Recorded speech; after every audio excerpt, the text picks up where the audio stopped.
Hi, we're Callum and Tash and Rosie, and we quit our 9 to 5s to live and travel full-time in our DIY van conversion. Follow our life on the road and subscribe to our van life travel channel. After exploring the almost tropical beaches of Barra, we took the 30-minute ferry ride to Eriskay. That was an interesting ferry ride, wasn't it? Yeah. choppy water.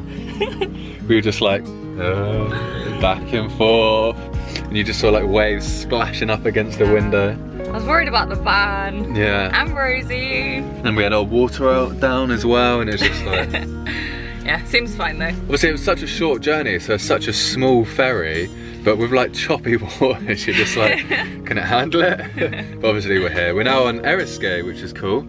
And yeah, we're just gonna park here and sort of check out this tiny little island before, yeah, tomorrow we'll be driving to South Uist, if that's how you pronounce it. But first I need to take Rosie for a walk. Get the heating on as well.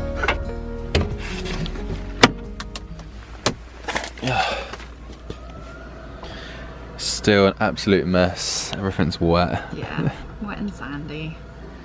Rosie's been in all day, but the weather has been quite bad actually, so we haven't really been able to let her out. Rosie, come here.